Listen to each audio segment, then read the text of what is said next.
So recently I've been focusing on more essay analytical style videos and drawing away from the rants I used to do. However, I thought about coming back and talking about something else that I feel like needs to be talked about a little more, especially with how the influencer boxing scene has been these last few years, having Misfits boxing pretty much take over. Of course, from the title today I want to talk about the current state of Misfits boxing and if it still has potential to keep going on for more years to come. As we know, Misfits boxing has been around for the last few years, serving as one of the biggest platforms to fight on in modern day influencer boxing. Misfits has had 15 events in the span of over 20 months, having good events, bad events, or overall just mid. However, most of these Misfits cards are usually pay-per-view, and for the most part non-pay-per-view, and free to watch unless you have a DAZN subscription. Misfits has relied on KSI to headline all their pay-per-view fights, as of course he's one of the biggest stars when it comes to this scene. On the non-pay-per-view cards, they attempt to build up new fighters in the scene as potential stars, putting some as main events to promote and of course sell the card. But to be honest, I've kind of started to notice the main issue within these non-pay-per-view events. Of course, one of the main problems with these Misfits cards is how they market gimmicks as the main event.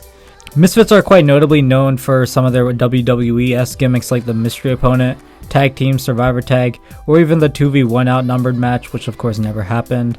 Events like Misfits 08 and 13 really push these gimmicks and put them as either co-main or main events.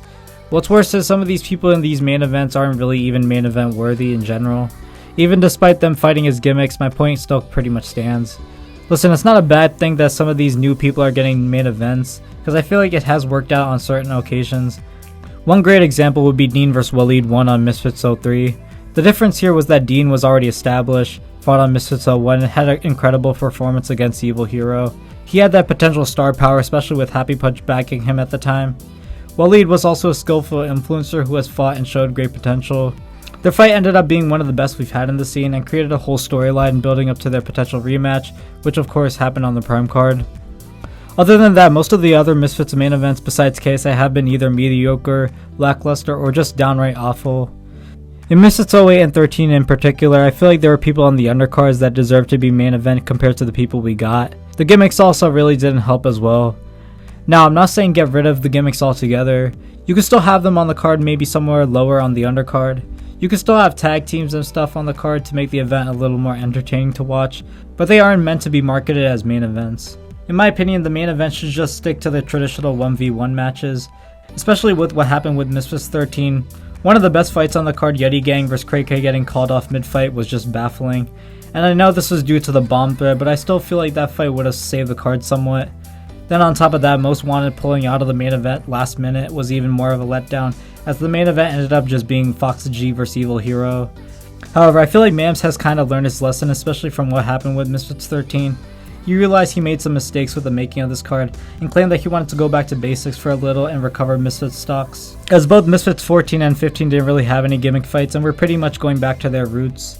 Saul Poppy finally got his main event, so I guess that's a plus. In my opinion, people like Slim, Deji, or even Kenny deserve to main event these non-pay-per-view cards rather than just slap them on KSI cards to make the event look more stacked. I feel like they somewhat made that mistake with the Prime card, because after that, the hype for Misfits started to die out.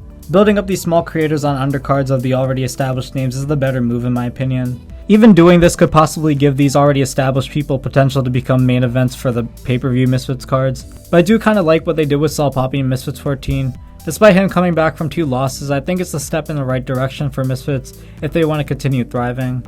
Especially with the current nature of most fighters not promoting their fights, having people like Slim who has yet to get his own main event is the better move. I feel like Misfits can still continue on, but they have to be smart with the matchmaking and who is headlining their cards. But these are my thoughts on the current state of Misfits and influencer boxing.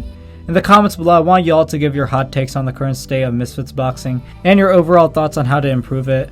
Be sure to give this video a like, subscribe, and turn on the bell to never miss out on new videos.